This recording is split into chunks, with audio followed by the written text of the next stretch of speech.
Hello and welcome to the Fandom Portals Podcast, the podcast that explores how fandoms can help us learn and grow.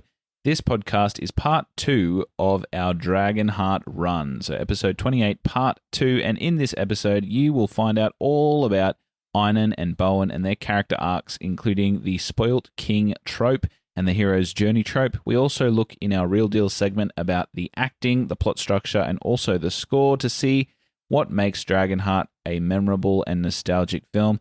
And in our most valuable takeaways, we talk about persistence, and we also talk about the difference between a childhood viewing of nostalgia and an adult rewatch of a movie that has definitely become a cult classic. We also got some fan mail this episode that we read out. So if you are a person who would love to send us some fan mail, make sure you do so. Our email is fandomportals@gmail.com. If you have a movie recommendation for us, or if you want to give us feedback, we would love to hear from you. So that email address is fandomportals@gmail.com. We hope to hear from you, and we hope you enjoy this episode.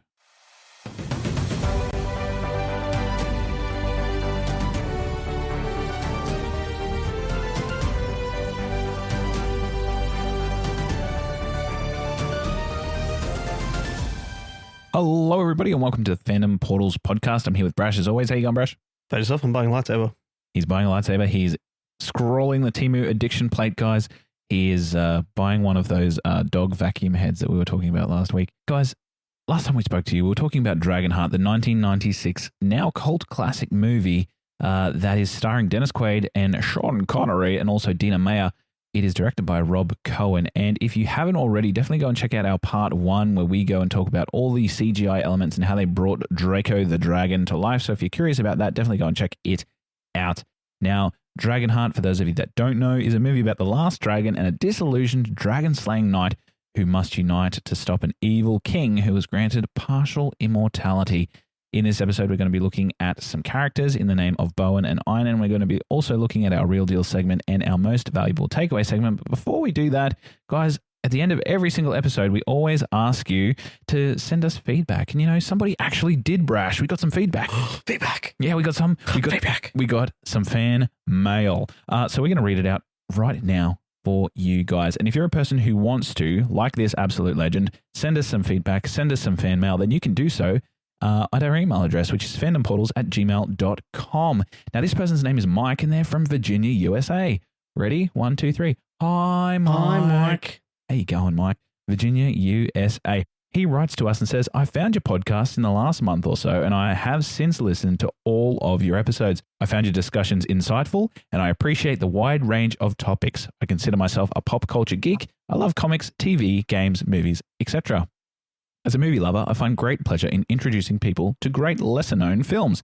In this vein, I would like to suggest that you watch and maybe review/discuss one of my favorite movies, which is called Suicide Kings. It has an amazing cast, including Christopher Walken, Dennis Leary, and a post-Roseanne/pre-Big Bang Johnny Galecki, to name a few. I've often brought it up in conversations, but I don't think I've ever met someone who had seen it. If you haven't seen it, I hope you'll give it a try. Either way, I thank you for your work you put into each episode. Your efforts are greatly appreciated, and I wish you the best of success in your podcast. Thank you very much, Mike. It is great to hear some fans sending us in some emails. So if you are a person like Mike and want to send us some emails, do so, which is fandomportals@gmail.com. Can't thank you enough. His suggestion of Suicide Kings is definitely going to go on our community watch list for our Community Portals Picks episode. But yeah, I was just blown away. We got some fan mail. That is absolutely awesome because, yeah, as a podcaster, sometimes you release this stuff and it's like sending it out into the void to never get heard ever again. But we got one, so it's like landing your first big fish. Thank you, Mike, from Virginia, USA. You're awesome, Mike. Thank you. Thank you.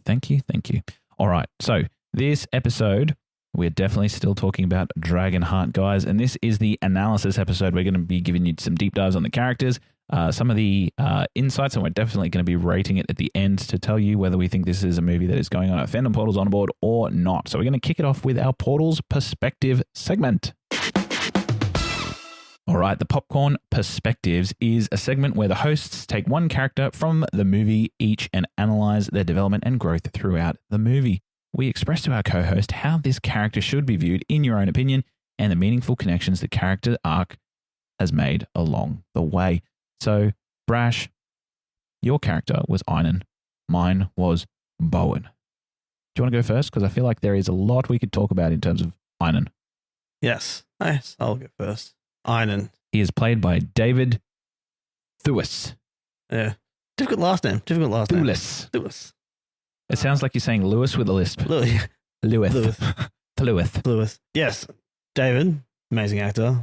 Also plays can't remember his name now. Professor Lupin, the werewolf character from Wow, thanks Ace. Yes, plays Professor Lupin, the werewolf character in Harry Potter.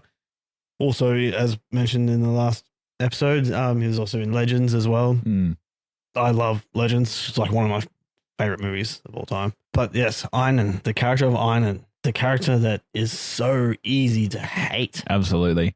I think that the best part about him is how much you can hate him. Oh, yeah. Just throughout the entire movie, even his younger self. I think, yeah, that's where it all started, hey, because you know that it starts off with obviously Bowen and Einon having that duel. And you can see he's a little bit like, as much as Bowen is trying to be like, hey, if you want to be an awesome, cool knight, like you have to follow the code and everything like that and be heroic and be nice and all that kind of jazz. But straight off the bat, you can tell he's a little brat. Kronk, what's his name? Let's call him Kronk. We know it's Vrock or Brock or something like that. Brock. Yeah. As soon as he rocks up and's like, hey, man, we're at war and your father's going to destroy his whole entire village. He's like, ooh, bloodshed. Yeah. And then fucks and buggers off. It's like, he did not take any in any of these lessons at all. He's just a terrible, terrible person. Yeah. But then you see him, he sneaks onto the battlefield and finds his father here's a nitpick. Pick the nit. Why would the king who's leading this army say it ride for the into in an the back. area by himself with no other soldiers just to get mobbed and killed? Pure egomaniac. I 100% agree. I 100% agree. If Brock should have seppuku himself or some shit because he failed as a knight, because who lets their king go off by themselves? It's definitely in a battlefield. It's an underling job to go and burn the houses of the peasants that you're now marauding. He's like, you know what? I'm just going to ride off by myself and just settle blaze all these houses. You know what? That's going to make people come out. Exactly. And then kill me because I'm by myself because I didn't bring any guards or any other soldiers with me because, you know, I don't need protection at all. But then from that, we also get the first little picture of, like, we were kind of hinting at the fact that maybe this guy's a little bit of a brat, maybe this guy's a little bit spoiled, you might say. But after this sort of scene, when his father is mobbed and tragically killed by the peasants, we see Einon just become absolutely evil, in my opinion. Goes for the crown. The father's still alive, tries to hold on to it, and he's like, no, die, it's mine. Give me the crown, it's mine. Which begs the question for me, you know, Bowen's been training this young gentleman, this prince, for all his life, supposedly, and he and his mother eventually then go to beg the dragon for his life and his forgiveness and to say, yes, he's a knight of the old code and he's following the old code and Bowen's teaching him the old code and he's such a good person and he's such a good knight. But you can see that there is that element of bloodshed in him. You can see that he's bratty, and from 30 seconds with the character, we can tell that he's a bad egg. Yeah, 100%. But they still go ahead and Drago's like, nah, that kid's bad. Yep. And they're like, oh no, he's gonna be good. I swear to God, we'll make sure he's bad. We'll make sure he's good. Swear it. He must swear it. Swear it. Yeah. It's like, yeah, I'm gonna be good. Cool, good enough for me. Here's half my heart. Exactly. And you know, the actor that played Einon in that first sort of portion, he did carry his own. I think the worst performing thing in that whole segment, and even for Einon for the whole time, the worst thing that is performing in regards and surrounding Einon is his wig. What an atrocious piece of headgear. If you want to hate someone, having a really bad haircut that just seeing it makes you angry, it's probably a good way to set up a bad guy because you just already hate them just because of their hair. Yeah, absolutely. One thing that was funny with me though is when those characters were first introduced, the two characters of Bowen and Einon, usually a way that directors subconsciously pitch you one side or the other is they dress the character that's supposed to be evil in dark colors and the character that's supposed to be good in light colors. And when we first are introduced to these two characters, Einon's wearing whites and golds and Bowen's wearing blacks and silvers. So there's that sort of flip. And you also are introduced to the scene where they're training each other, but Bowen's being quite we'll say playful, but he's actually teasing him. Oh, yeah. And at one point, he even like slaps him in the face there, and he's supposed to be this educational figure in his life, but he's really just humiliating him in this moment. And it's just like, why did this kid end up becoming a brat and hating everybody? Oh, it's because everybody's been shitting on him his entire life. But yeah, I think that was really interesting that they did that. Whereas they've put the good character in lighter colors the good character in darker colors and the evil character in the lighter colors. And I think that was intentionally done because otherwise we're given these hints that Einon's a little bit of a prick, but we're not fully realizing it. And we kind of have to believe that Draco would believe that there is some good in him, because otherwise we'll be looking at this dragon that's been living for hundreds of years and wonder what a stupid choice he's making and why. So yeah, I think that happening early on in the movie was good, but literally like 10 seconds after he leaves that dragon's cave and he swears on the old code that he'll be an honorable man and he'll do justice to the heart. First thing he wants to do, I want to build up the castle. That's going to take a lot of people, a lot of manpower. I don't care. Yep. Okay. Well, he's immediately just gone from, I swear I'm going to be good to. Exactly right. And I think he, in that moment, that's when we're like, here we go. Yep. Yeah. The complication has begun. He's already failed. Yeah. So then let's go into a little bit more with Einon. What happens to him later on in the story? How does David continue to play this character in a manner that absolutely makes us hate him? I mean, he just doesn't change. It's like he's a bratty child and then grows up to be a bratty child, but just with more power. Yep. And then he has his like cast of goons with him, one including his I can't remember his name. Brock or Fenton? Fenton. Fenton's Jason Isaacs. Jason Isaacs. This was his first his first like speaking and proper sort of role in a movie. And he does it amazingly. He actually does. He does it amazing. I love his character. He plays a snake in the grass really well, yeah. He's the villain in The Patriot and he is absolutely cutthroat. He's that performance in The Patriot is 100% stellar from Jason Isaacs. And I love that. Captain Hook too in Pan. But yes, no, his cast of goons he has with him definitely adds to his menace. Yeah. Because Brock likes to hurt people and Einon takes joy in that. So he gets Brock to hurt as many people as possible. He enjoys it.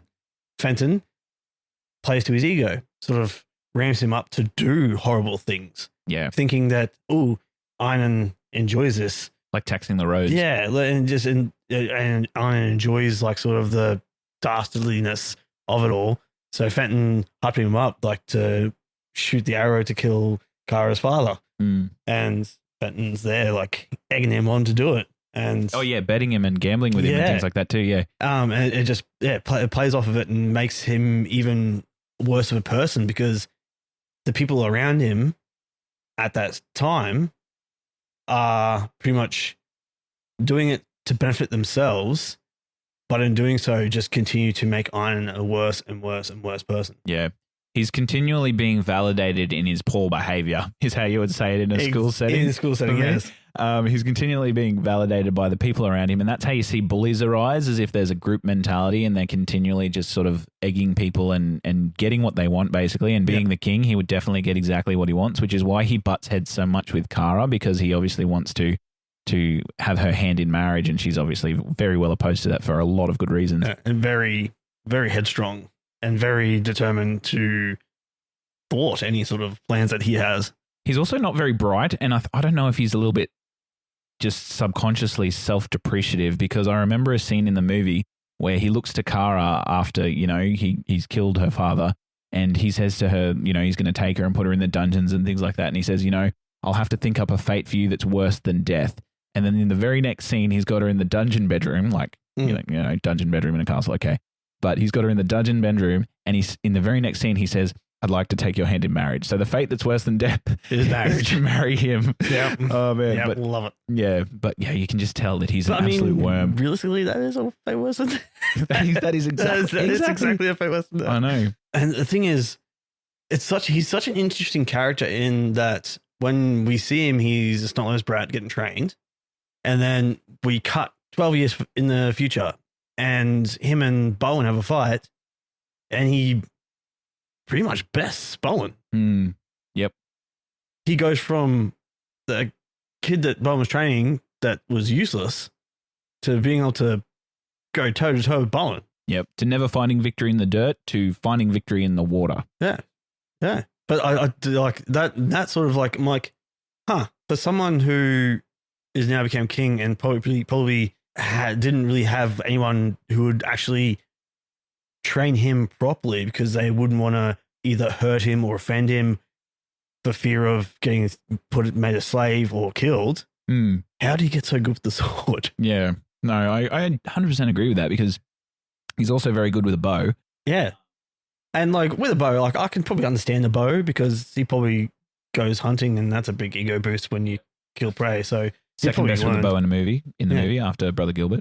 Yeah. Brother Gilbert, holy shit. Yeah. It's like Robert Hood in Tights when he's got that arrow the homing arrow. Just always hits the target. Always hits the target. But yeah, I think that he's even when he is reintroduced to the dragon Draco, and that dynamic with Draco and Einon is very important for the movie as well because Draco says it. He says he put his faith in humanity because he thought that this would be a way for his kind and humankind to sort of interact, especially if you're thinking about it as well. If the dragon sort of saves the king, that's to a normal person and a good person, you'd think, okay, well, that is a creature that I can bestow some honor on.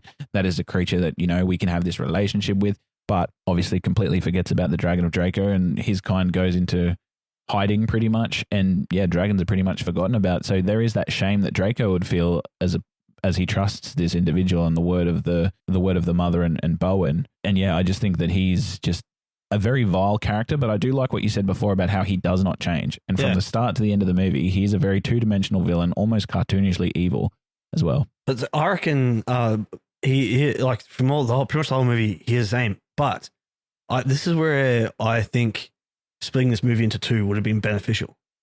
So once he learns of the dragon and learns that he's pretty much immortal as long as the dragon lives, he sort of switches up from being that like almost cartoonish villain to being a lot more evil and sinister, killing his own mother. Yes. Then like capturing the dragon and like going to war with the village, and like it sort of switches up from him being this almost carefree villain to being something a little bit more on the serious note. And he seems to just get more menacing. Yeah, that's that transition into the third act in the end act where he almost becomes like the warlord king. Yeah, where he gathers his forces, gathers his army, and he's like no mercy. He doesn't care if his men die or if all of his people hate him. He just literally wants the things that he wants, and he wants the conquest. So he'll go and he'll burn the forest, and he'll go and he'll say scatter or die. Yep. There's no unity amongst his troops. It's literally every man for himself, but fight for the king. And then, as soon as it gets bad, he'll piss off and everybody else will die in his wake so he can be protected. But, and even as you were saying, being betrayed in that manner by his mother who hired the dragon hunters, so to speak, and him figuring that out as well, he really becomes malicious in that manner. And he says one of the best lines in the whole movie that's very, very quotable. He's like, how unmotherly of you. Yes. How unmotherly of you. And in his voice too. Yeah. Like that. It's memeable. It's just so... It just hits the right mark. Yeah. Because he doesn't really get to play on the immortal part of the fact that he finds out he's immortal because of the dragon. Yeah, there's only really about, 5 to 10 minutes of the movie where he's really playing and banking and using strategically his immortal status. Do you think, like we were talking about how he doesn't change and he doesn't really have an arc, but do you think his arc is that he just falls deeper and deeper down that hole? Oh, 100%. The thing, like, it doesn't really seem like that until the very end. And then it's like, I would have liked to seen more of this development. Yep. But you don't get that chance because... But yeah, I think he's definitely... He's a simple villain.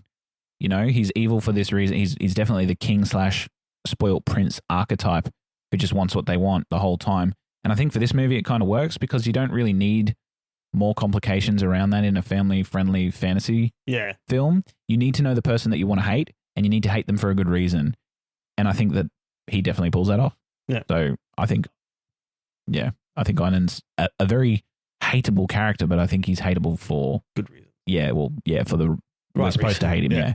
All right, let's go on to Bowen. Bowen is the exact opposite of Einon. He's the antithesis of our villain character. He is the hero, and as a result, he kind of goes on a classic hero's journey. The hero's journey archetype is used a lot in writing. It was made by Joseph Campbell, and it goes through 7 to 9 stages of a hero's typical journey, where in the start of the movie, he's definitely introduced to us in the ordinary world, is the trope that it's called, where he actually goes and, you can see him training Einon, and he's a knight, and he's very enamored by the old code. He's got those Arthurian values that we talked about.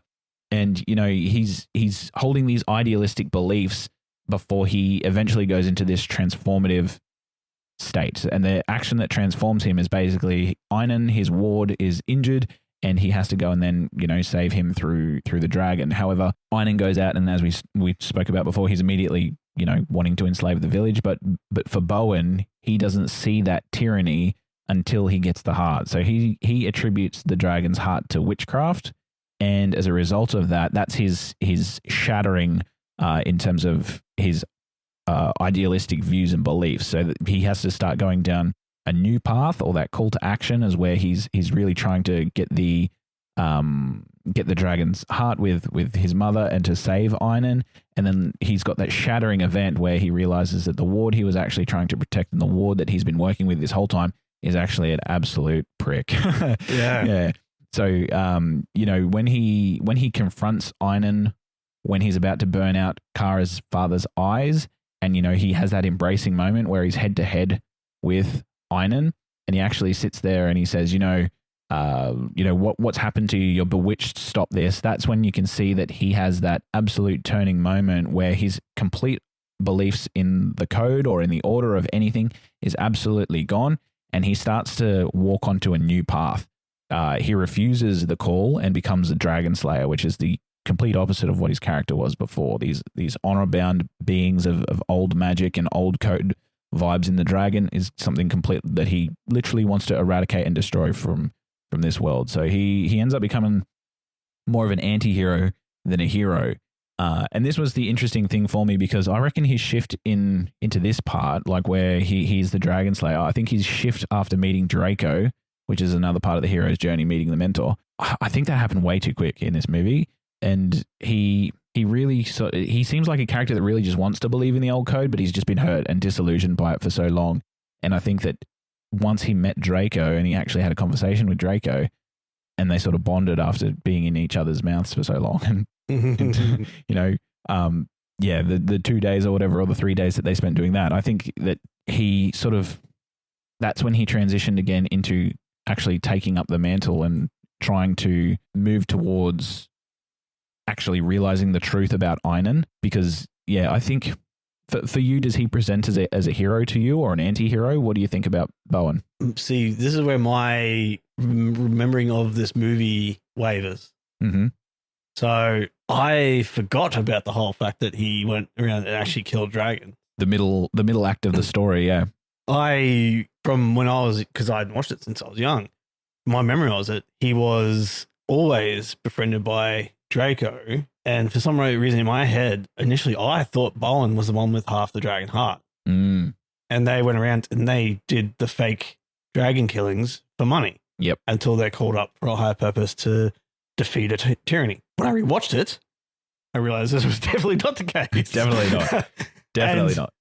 Like, for me, Bowen, I think, is a character I least like. Yep. More so because it's just because I agree that everything moved too quickly.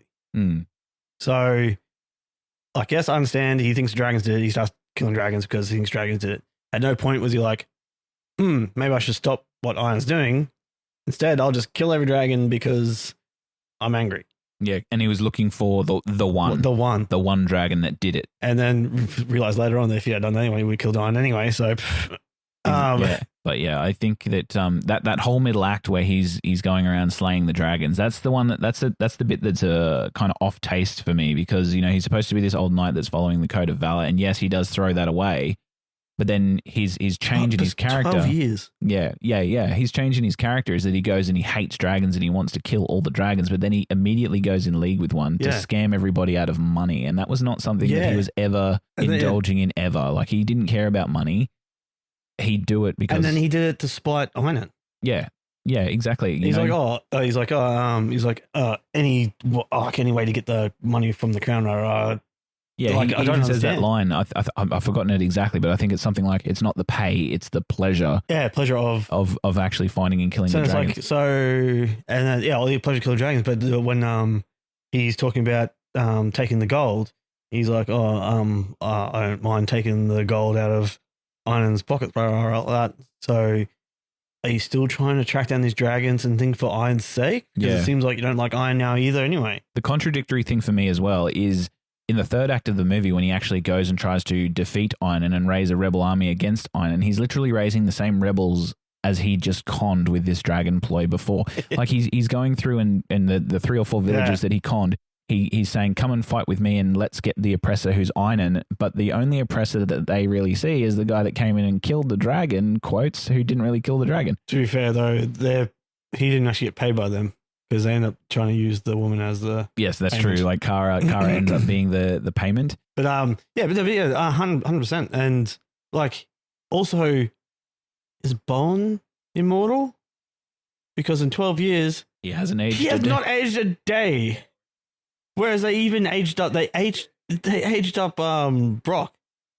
He was old and he went grey and old. Yep. And Bowen's just like, oh, I'm the same as I was 12 years ago. And now I've got Kara here, who was a child when I was, maybe in my late 20s, 30s? Yeah, and now And we now look like I'm- we could possibly be the same age. Exactly. Yeah, no, I agree. And he's like, oh, and now I might be in love with this Kara. And it's Yeah, like, I definitely got those vibes too. You know, I think that those sorts of things is why I do like Bowen as a character, but I definitely sort of gravitate towards heroic characters. But he has a little bit of muddiness in the middle, which I think is supposed to replicate the refusal of the call of action, and then him actually going and realizing and crossing the threshold into becoming the hero again. But I just think it got too muddy. Like it was almost like they didn't have the correct direction for him, or they didn't have a plan to get him towards the end, or they had the beginning and the end sorted in their brain, and the middle was just like, let's just have some fun building the relationship between Bowen and Draco, where they can both go and just play Shark's Tale 10 years before it actually happened. See, what I would have liked a Anakin Obi-Wan style of mentor-student, where Einon was being mentored by this knight who follows the old order, but a young knight. Like maybe they could have got like a younger actor. So Einon in that was probably like what 10 to 12 squire like age, yeah. And they could have had like a 19, 20-year-old, like only a few years older knight who probably is only a recent knight, but a knight of the old order, and as like his first sort of Into training somebody. Yeah, knightly sort of thing is to train the young prince who, because it would, for a knight to be training the prince, it wouldn't be like a big deal. Whereas if it was like, say, a knight who was like the king's right hand man, that's sort of a big deal knight. He's training the young prince boy how to use a sword. A stick sword. I really like that, because then that would give us reason to believe that Bowen is ignorant enough to think that Einon was not evil. Yeah. Whereas we're looking at Dennis Quaid playing Bowen now. He's meant to be a seasoned knight. Yeah, having mentored Einon for so long, and us now supposed to be believing that he thinks Einon is a lovely and beautiful boy. And it's just too far gone. It could be like the thing where like they were friends, sort of in a way. So he was the teacher. He was teaching me how to fight, but because they were so closer in, like because they're closer in age, they could have been friends. Yeah, and because he was friends and he's teacher, and he was a young knight, like that could have been like he could have only seen his friend in Einon. So when the dragon's like, "Oh no, this guy's got dark to him," he's like, "What are you talking about, man? He's my friend." Yeah, yeah. And then that way, when 12 years later, David Quaid, how he looks and everything, would be Dennis Quaid, how he looks and everything, would make sense. Make sense. Yeah, that they look closer in age, where because Dennis would then be, or Bowen would be only like 5 years older than both Kara and Einon. Yeah, like there is that sort of muddiness in the middle, and then there's the mentor relationship that he was for Einon. He definitely then goes and has like a student mentor relationship with Draco, and then that's sort of the heart of the movie. And I really like the fact that they become friends, but like the vehicle for that might not have been so great. It was really quick, and for someone who outright hate dragons, to then become going and putting a warm blanket on him and sharing stories amongst the stars and like naming him and things. Yeah, it definitely seems very, very quick through that middle section. And then obviously it gets to the end of the hero's journey where the hero has to go through the supreme ordeal, which is like it's Draco's sacrifice. He has to basically kill his friend in order to vanquish the world of the ultimate evil, which is Einon at this point. And he struggles to do that. So you do definitely see a return to form. Like he returns back to how he was at the very start, a knight of the old code and an honorable knight. And it's more epitomized in the scene we mentioned earlier with him being in Avalon and re-quoting the old code lines. He definitely goes through that sort of transition. But again, that sort of happens very, very quickly again. And it all builds up to, the return of the hero, which is when Draco goes to the stars, and then Bowen is honored in a manner where he's like a selfless knight. And, Brother Gilbert says Kara and Bowen led the army of peasants into an era of freedom and prosperity after that. So he definitely does go through this hero's journey pattern with a little bit of muddiness in the middle. But I agree, his transformation is abrupt. And I also think at the start, he's very much motivated by vengeance and revenge as opposed to justice. Like he's not trying to serve justice as a knight of the old code should, or as somebody who, he's not trying to correct an injustice like he perceives it. He's actually being very vengeful. He's going out and killing all of the dragons because one of them hurt his beliefs, which is not knightly. No, not at all. Yeah. Then the thing is, the whole thing that's set up, he blames the dragon for Einon's going bad. But how much does Bowen and Einon's mother do to stop this? Because it seems like Einon's mum does nothing. There would have been signs before he was that age that he was a bloody prick. Yeah, but even after the Dragonheart thing, you just let him start slipping that way, and the mother, yes, he is now technically the king, but it's still the mother. The mother still was the queen. Surely she had enough, I don't know, power or something to be like, hey man, this isn't cool. Yeah, it might be an idea to not enslave people. Yeah, and exactly. Like we can do this.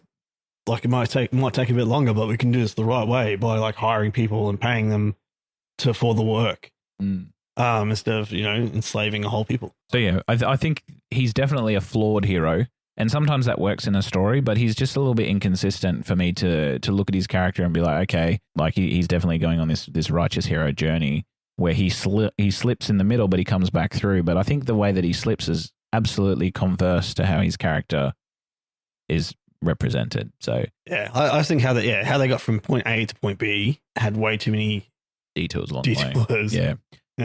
Too many dragons slain along the way. All right, let's go to our real deal segment.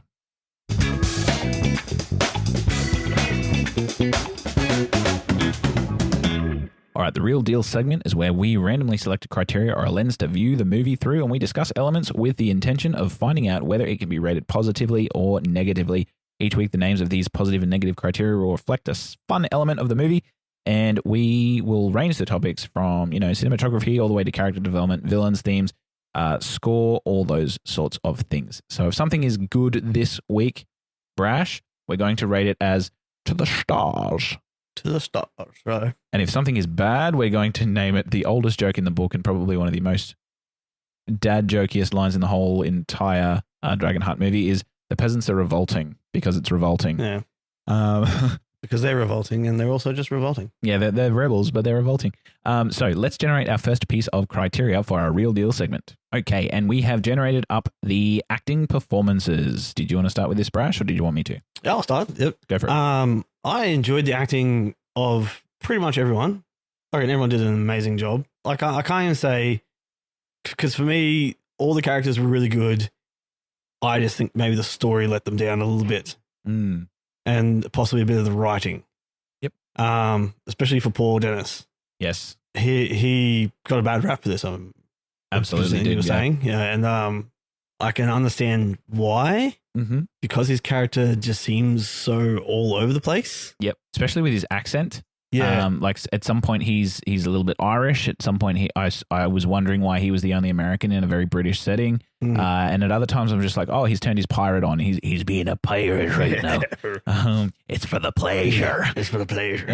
But yeah, I think that giving me gold. Yeah, giving me gold. I think it's so hard to act to nothing. which is what he had to do a lot of the time. A lot of his emotional scenes were pitted toward a cutout, a like a 10-foot dragon's head made from Henson Studio, or just simply 2 tennis balls or a stick. And he was basically given the hardest job. And, you know, some people say that he did well in regards to his job, and some people said that he kind of dropped the ball. But I think that's also coupled with the fact that some people don't really like Bowen's character, and sometimes people conflate the character and the actor together. He's definitely my least favorite.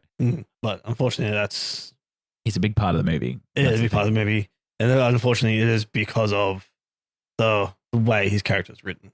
Yes. I think is a big part of why it seems so not great. Yeah, I'm wondering if it's more fluid in the novelization for the movie, because they obviously are allowed to add more in and have more scenes. And there'll be more. It's like Lord of the Rings. There's more detail in it. Whereas here it had to be condensed. Yeah. A little bit. Because I think that's the worst part about Bowen, because Bowen is such a big part of this movie, and so much time happens between start to finish, but we have to see that in an hour and a half. Yeah, exactly. Yeah. And I think, you know, we were talking about King Einon before. He is a very sort of cartoonishly evil character, but I think he plays that well. Yeah. And his is just straightforward. Exactly right. Yeah. Let's talk about Sean Connery's performance as Draco. What are your thoughts on that? I love Sean Connery's performance. I think Sean Connery is a perfect choice for a dragon. I agree.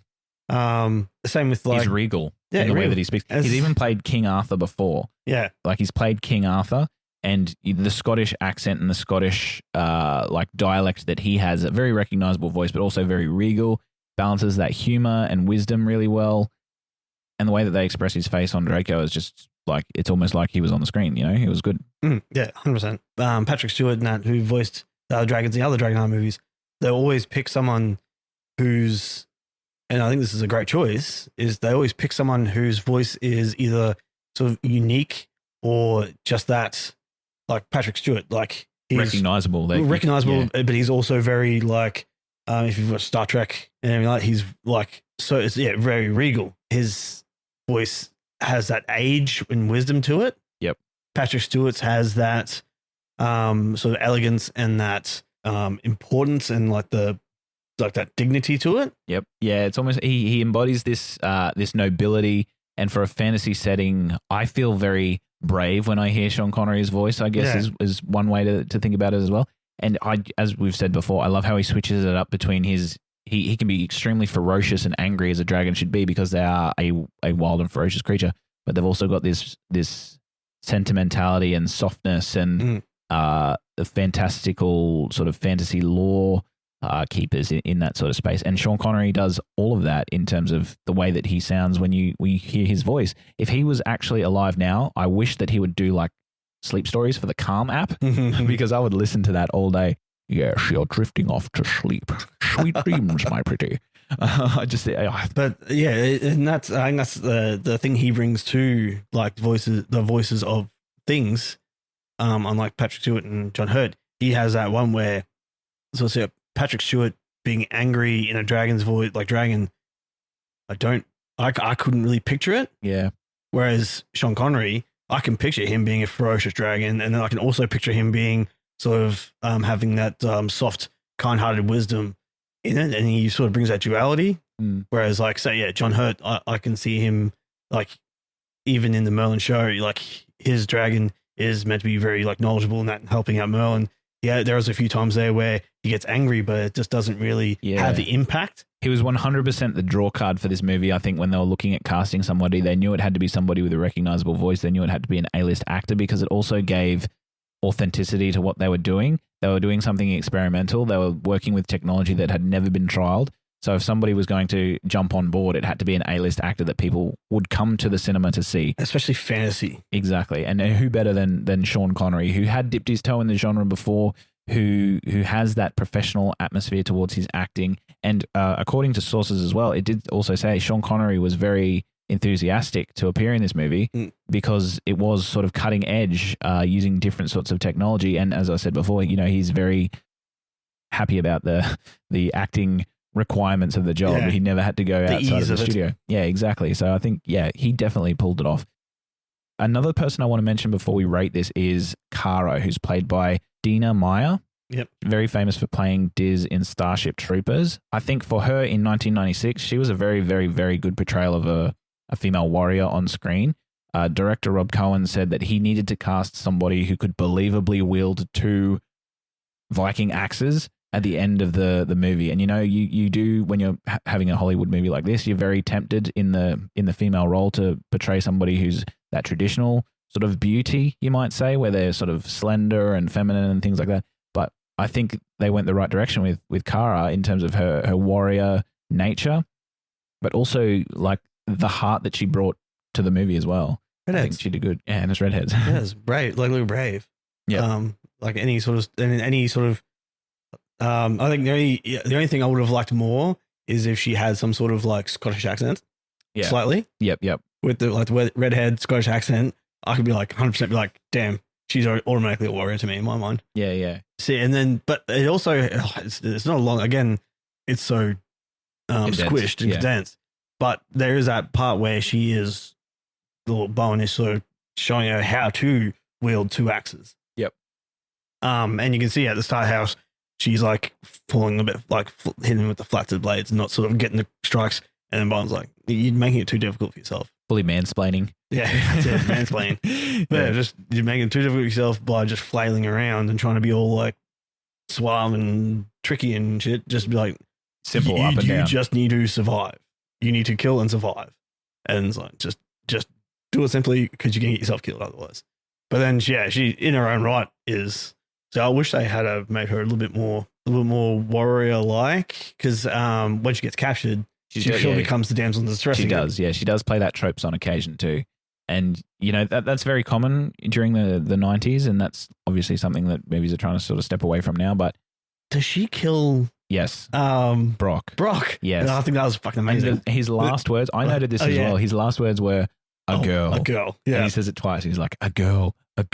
So I think they the definitely fact that he got killed by a girl, they knew what they were doing. But her acting performance in that, totally believable as the sort of warrior, but then she does also flip it on its head and become that damsel when the story kind of needs her to. I love how much she stands up to Einon, and I'm completely believable, or she was completely believable in the fact that she was absolutely repulsed by him, because how could you not be when they're wearing a wig like that? Yeah. So I think she did a good job too. Let's give our final verdicts on this one. Is it To the Stars, or is it The Peasants Are Revolting? What do you think? I'd have to say To the Stars. Yep. With a slight revolting Bowen. Revolting. Maybe just To the Stars Revo. Yep. I like that. I'm probably exactly the same. I think it's a To the Stars for all of the characters, boosted very much by Sean Connery's voice performance. I think the only downside to it is Dennis Quaid's performance as Bowen. I think, that's probably the only shadow on it. More, not so much that he's a bad actor. I think it's just, unfortunately, how his character is written. All right, let's see what is up next on our generator. All right, so it's come up with the plot structure and the analysis. And we kind of went through this when we were talking about Bowen and also Einon, so we might just touch on it briefly. I think this definitely has a 3-act structure. There is the start and the beginning, where we obviously get introduced to all the characters in the world, and then in the middle, it gets that little bit muddy that we talked about, and then towards the end, it starts to pick sort of back up and sharpen. But those transitions happen very, very quickly. So I think for the plot structure, there's also quite a number of holes, like we were talking about before, that are definitely served to move the story along. Most notably, the king riding off on his own, and then also towards the end when everybody's conveniently placed in the right time and the right place to go and rescue Draco.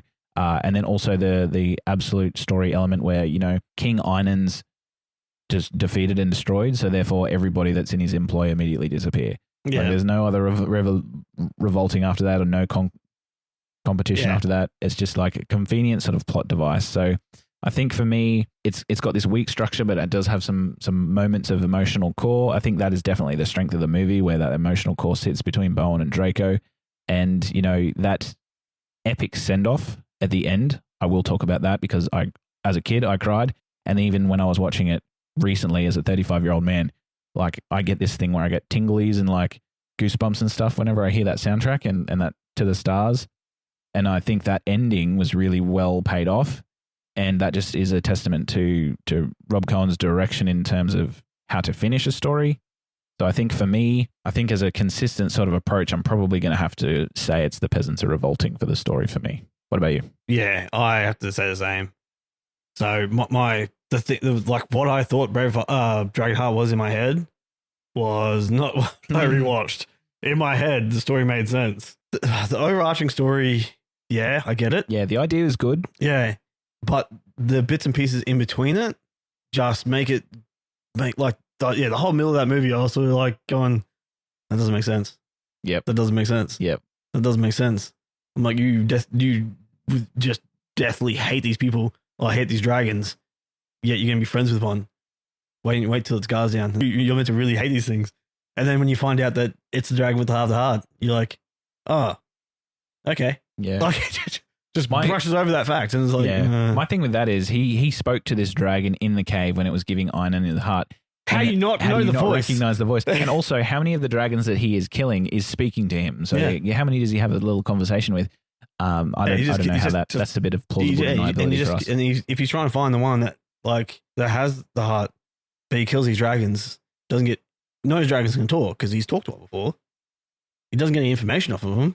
He just kills them. He just kills them. It's like, maybe he checks afterwards and looks to see if they've got half a heart or not. Half a heart, yeah. Cuts out their heart and see what's there. All right, so what are you giving this for the peasants are revolting. All right, very good. So we're in agreement of that. All right, let's get out of the last one up. All right, so the last one we've got up is for the score, the musical score. It is a musical score that is produced by Randy Edelman, I believe. And to me, I'm going to say it right off the bat, this is to the stars. I have been listening to this in my car for the last 2 days. As you know, I am a lover of orchestral music. I think that when we're supposed to, like for example, Bowen's, I think that the score for Bowen does a better job of portraying his character than the character does. Yeah. Because, there's that sort of playfulness and that knightly sort of virtue through the start where it's kind of the timpani orchestra sort of playing. And then when it gets to the really gravity-filled part, that's that brave honor and code-filled knight.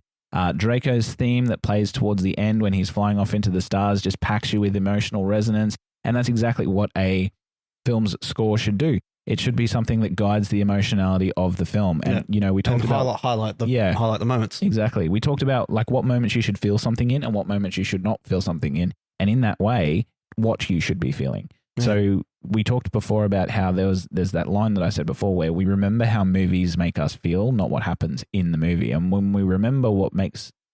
what parts of a movie makes us feel a certain way, it's always coupled with a soundtrack element or a musical element. And I feel like this is probably the best part of this movie for me. Apart from Sean Connery voicing the dragon, the score for me is fantastic. A couple of nights this week, I fell asleep to the finale soundtrack. And just because it's so beautiful and it's so just resonant of the story, and it takes me to like a fantasy place and it fills me with feelings of nostalgia from going to the movies with my grandmother. It's just, that's what music should do. Yeah. So for me, this is a very much and very strong to the stars. What about you? Yeah, no, I'm the same, to the stars. Some of my favorite ones are when the botched dragon killing happens and he falls into the lake, and then they start the chase between the cannibal villagers and the rest of them, and it's sort of that cat and mouse sort of playful, sort of trilling sort of orchestral music. Yeah, like that shit sends me. I love that sort of stuff. And like my brother Gilbert's like running around, trying to like persuade them not to do it, and like that. Just the backing music to that is just. Yeah, love that kind of shit. And especially the music played when Bowen's doing his... Yes, his oath. His oath. Yes, yeah. Really good. And resounding and like full of gravity in that moment as well. Like you can tell that that's a really powerful moment for the character. Yeah, like you can tell that this is his final form. Yes. Yeah. Exactly. That's a good way to put it. So yeah, I think that the score is absolutely just a to the stars for me. Yeah, definitely to the stars. All right, that is the end of our Real Deal segment. Now we're going to move into our most valuable takeaways.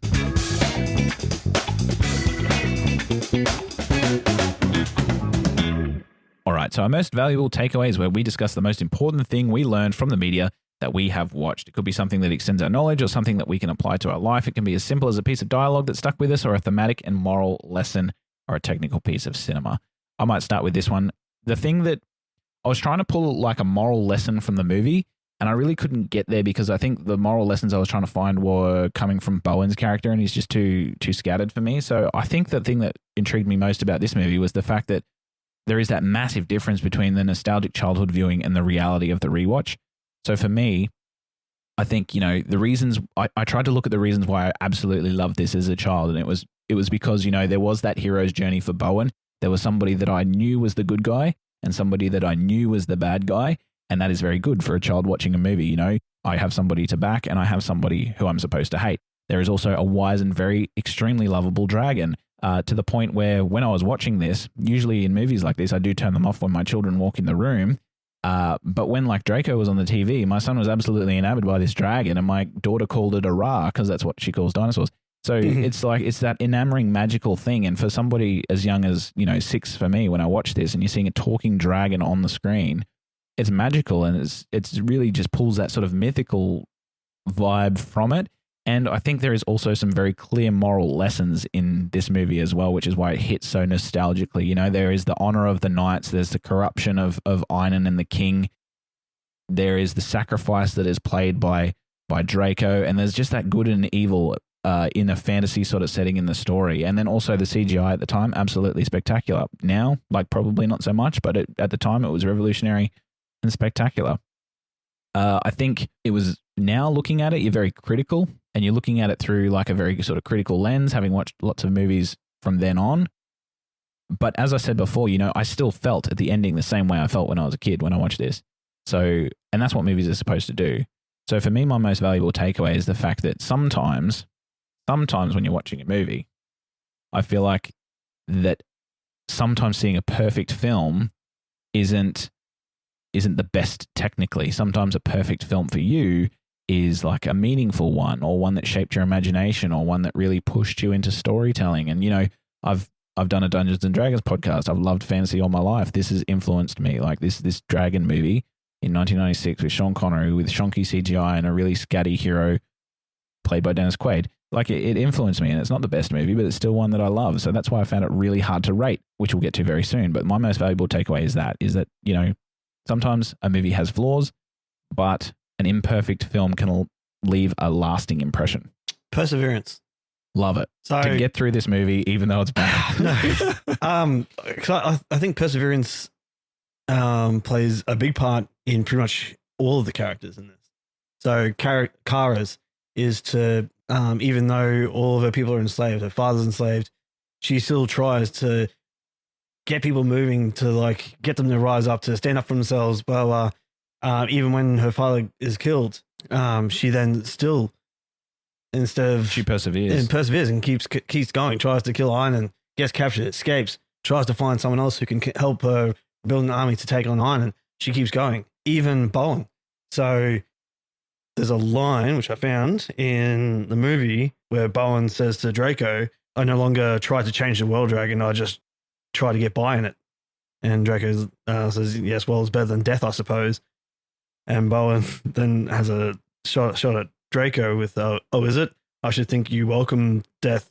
The last of your kind, all your friends dead, are hunted wherever you go." And then Draco, "Do you delight in reminding me? Yes, knight, I do long for death, but fear it." And then Bowen says, "Why, aside from your misery, what's to lose?" And Draco's like, "My soul." Yeah. But I feel like both of those guys in that moment, they're both just trying to get by, and Bowen's had his world shattered. His oath is dashed. Yeah, he's put trust in somebody, and it was turned out to be a shitty idea. And now the person who he was meant to help and meant to lead to be a good person and a good king is doing the complete opposite. And as a failure, his only motivation now is just to get by and but keep going, because there's just something in the back of his mind that he's like, no, you can't just give up. You got to keep going. And then eventually that's when he meets Draco, and then eventually meets Kara, and eventually they rise up, and eventually they right the wrong that happened years ago.